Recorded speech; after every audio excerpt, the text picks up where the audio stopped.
Salam dəyərli abituriyentlər. Bugün güvən nəşrlərinin sınaq imtahanı keçirilmişdi. 11-ci sinif Azərbaycan dili buraxış suallarını sürətli bir şəkildə izah edəcəm.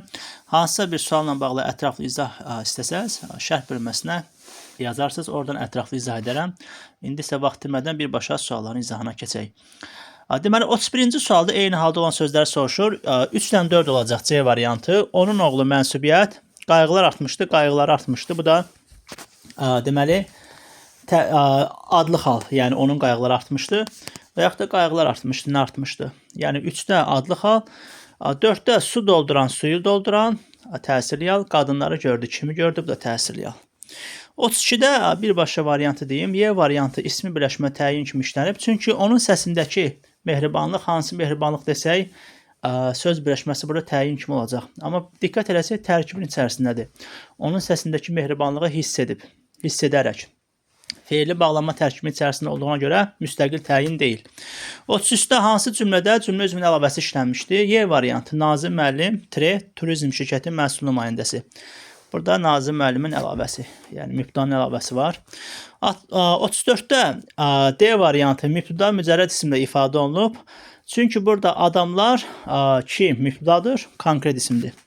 35-də həmcis üzvlü cümlə deyil. Burada 4 dənə variant həmcisdir, amma C variantında qızlar artıq yerdə. Çayın şırıltı ilə axan sahilindəki daşların üstündə oturmuşdular. Burada cümlə üzvünün əlavəsi var. Gəldik. 36-cı sualda ümumi şəxsi cümlədə mübtəda olmur. Ona görə biri götürməyəcək. Adamlar kim, nazi geyinməzlər. Bu mübtədadır. 2 ilə 3-ə diqqət eləsək, mübtədası yoxdur və hər kəsə aid olan fikir var. Qeyri-müəyyən isə hər kəsə aid yox, bir qrup adama aid olduğuna görə altını götürəcəyik. 2, 3, 6. 37-də qayıdış növdə olan feil ın şəkilçisi olduğuna görə B variantı işi öz üzərində görür. Küncdə qısılıb oturan qız. Küncdə qısılıb, küncə qısmaq, küncdə qısılmaq. Yəni burada leksikdir. B variantı qayıdış. Özü eləyib işi.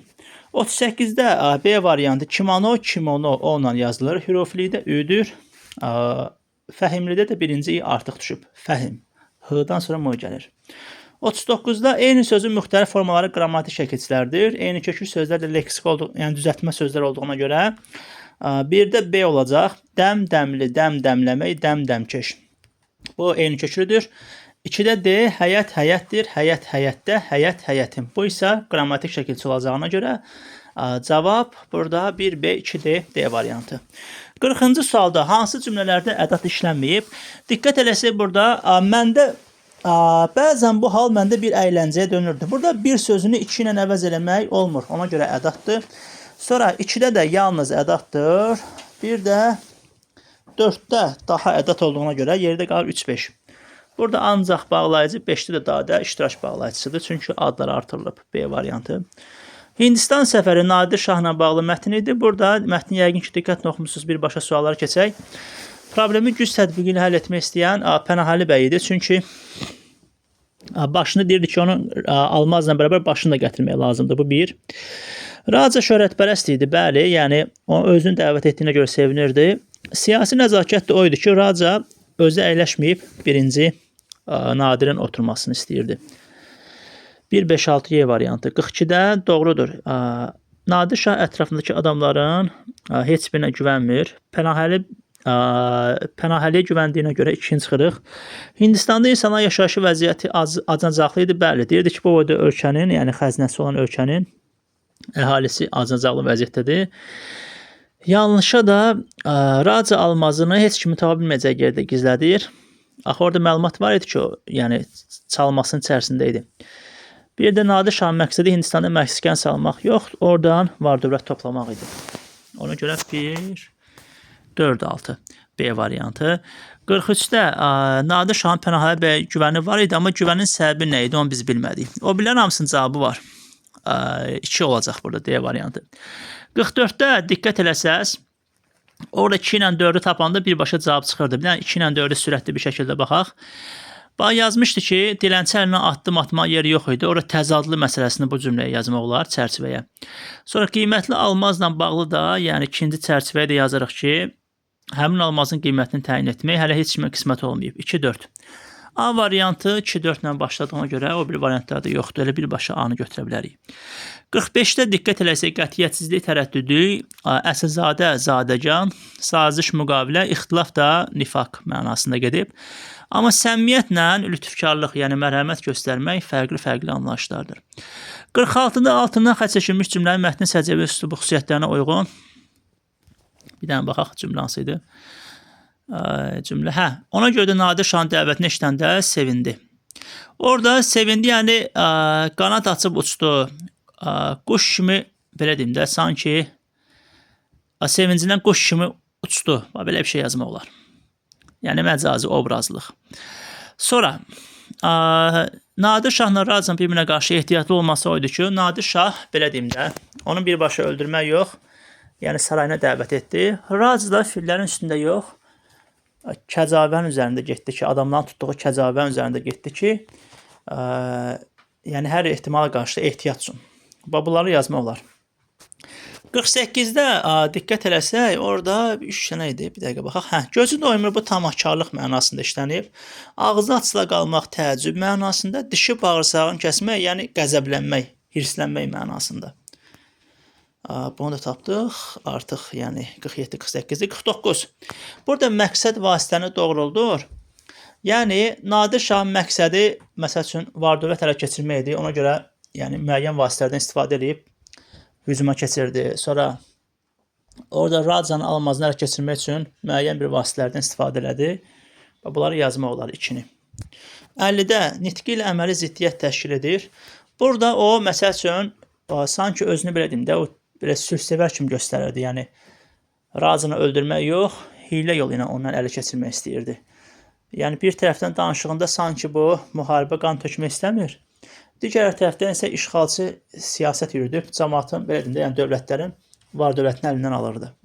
Hər kəsə eyni dərəcədə etibar etmir. Orada yazmışdı, bəzilərinin dişi bağırsağını kəsir, ancaq Pənahəliyə güvənirdi. Bu cümlələri yazmaq olar, biraz sürətli dedim. Növbəti mətn Vezuvi vulkanı, bu 51-ci sualda diqqət eləsək burada, mətnin tərkib hissələrlə bağlı doğru fikri müəyyənləşdirin. Burada 2-ci və 3-cü abzasda diqqətlə baxsaq, mütəxəssislərin məlumatı ilə bağlı tədqiqatçıların, mütəxəssislərin məlumatları var idi. Bunları birləşdirib bir abzasda vermək olar Y variantını. 52-də 1 ilə 5-i çıxanda cavab çıxır. Çünki Vezuvi dağı tək təhlükə mənbəyi yox, pənah yeri, bəli. Spartak üsyanında insanların sığınacaq yeri olmuşdu.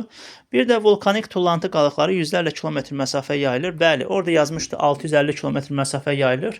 Bunların sübutu var idi. 1 ilə 5-i çıxanda yerdə qalır 2, 3, 4. Biraz indi sürətli dedim. 53-də deyir ki, bu gələcəkdəki vulkan partlayışdan şiddəti nədən asılıdır? 8-9 kilometr dərinlikdəki maqmanın növündən və tərkibindən. C variantı. 54-də diqqət eləsək doğrudur. Vezuvi vulkanının püskürməsindən sonra məhv olan şəhərlər Pompey və Herkulanumdur. Bu 1. Sonra burada diqqət eləsək 3-də ehtimal aid eləyə bilərik. Vezuvi vulkanının püskürməsindən sonra kül yalnız İtaliya daxilində yayılacaq. Bu püskürəndən sonra biz biləcəyik ki, hara yayılır. Ona görə o ehtimal eləmək olar. Amma 4-də yazıb ki, insanın həyatı təhlükəyə düşməyəcək. Axı mətndə yazıb nə qədər insan köçürüləcək, nə qədər insan ölə bilər. Ona görə bu yanlışdır 4. Bir də altın götürürük. Deyir, Vezuvi vulkanının növbəti püskürməsi eyni güc xüsusiyyətlərinə sahib ola bilər. Bu ehtimaldır, ola da bilər, olmaya da bilər. 55-də əvvəlində rəqəm yazılmış hansı cümlə çıxarsa mətnin məzmununa xələl gəlməz. Bir dənə diqqət eləyək. Burada yazmışdı ki, birinciyə baxaq, püskürmə o qədər güclü olmuşdu ki, göyə sovrulan vulkan külünün bir hissəsi Yunanistan ərazisinə çatmışdı. Sonra birdə də tədqiqatçılar, mütəxəssislərdən söhbət gedir. Sonra növbəti cümlədə də Yunanistanlı tədqiqatçıların sözlərindən də söhbət gedir. Yəni, belə baxanda iki şəxsin verdiyi məlumatlardır, yəni fərqli mütəxəssislərin verdiyi məlumatdır. Birini çıxaranda heç bir şey dəyişməz. Yəni, biri çıxarda bilərik. Burada 2 də olar əslində məntiq olaraq, sadəcə orada kül söhbəti, yəni mübahisə yaradır. Yazmışdı ki, məsəl üçün 2-ni də çıxartsaq əslində məntiq olaraq uyğun gələr. Sadəcə orada kül məsələsi, yəqin ki, yəni kül məsələsi burada məsələləri korlayır. Külün qalınlığı 3 metrə çatmışdı, partlayış o qədər güclü olmuş ki, çox böyük miqdarda kül minlərlə kilometr yüksəkliyə qalxmışdı. Yəni məntiqlə 2 də uyğun gələr, amma ən doğru B gedir. Yəni 1 gedir. 1 olan variant da hardaydı, bir dənə baxaq. B variantı. 56 iqamətgah normalda prezidentlərin belə deyim də qaldığı yerdir, müasir dildə desək, yəni yüksək rütbəli şəxslərin. Ancaq buradakı iqamətgah, yəni məskən salmaq mənasında idi o Spartak üsyanında. Tədqiq etmək, yəni elmi tədqiqat, bir şey araşdırmaq, bir şeyin, yəni məsəl üçün bir məlumatın dəqiqliyini araşdırmaq üçün aparılan elmi araşdırma. 57-də müddəa alimlər Vezuv vulkanının gələcəyi ilə bağlı təxminlər irəli sürür. Orada yazmışdı faktda ki, bir sıra faktlar var ki, məsəl üçün gələcəkdə bunun təsir gücü necə ola bilər, insanların köçürülməsi, filmin çəkilməsi, əgər diqqət etsəz, həmin o cümlələri, yəni 2 dənəsini yazsaz bəs eləyir. 58-də informativ funksiya, poetik. Və orada diqqət eləyək, susmaq, yəni vulkan susmaq bu məcazidir, insan susmağı həqiqidir. Bu tipli cümlələr yaza bilərsiniz ki, məcazidir, həqiqidə insan susmağı ilə bağlı hər hansı bir şey, hər hansı bir cümlə. Amma dağ burada həqiqi mənada işləndiyinə görə informativə bir dənə işarə qoyursunuz, sonra yazırsınız ki, ürəyimə dağ çəkdi. Yəni onun sözləri ürəyimə dağ çəkdi. Bu tipli cümlələr yaza bilərsiniz. Gəldik nəyə burada? 59 qaldı. 59-da nöqtələrin yerinə uyğun gələn fikirlər, 60-da da tün qara hərflərlə verilmiş cümlədə uyğun düzəlişlər, yəni qüsurlu məqamları. Qüsurlu məqam deyəndə minimum bir dənə olur, 2 dənə də ola bilər. Baxaq. Deməli, birinci nöqtələrin yerində yazıb ki, vulkanın fəaliyyətə keçəcəyi təqdirdə dağın ətəklərində olan 18 yaşayış ərazisindən yarım milyon insan köçürülməsi planlaşdırılır. Yəni, nəzərdə tutmaq, planlaşdırmaq. O birisi, qarayın olan cümlədə bu dağ İtaliyanın Neapol şəhəri yaxınında mövqe tutur. Mövqe tutur yox, yerləşir. Ucalığı 1280 metr olan vulkanik dağdır, hündürlüyü 1280. Bu birisi hansı tipli cümlələrdir? Məsəl üçün deyirəm ki, hündür vəzifə, yüksək vəzifə. Hündür, yüksək sinonimdir, amma yüksək vəzifə demək olar, hündür vəzifə demək olmaz. Burada da sinonim yanlış işlənib. Yəni, ucalığın yerinə hündürlük desək daha doğru olar. Belə, sürətli bir şəkildə hamısını izah etdik. Hansı sualın ətraflı izahını istəsəz şərh bölməsinə yazarsınız. Əgər videonu bəyəndinizsə, kanala abunə olmağı və videonu bəyənməyi unutmayın. Təşəkkür edirəm diqqətinizə görə.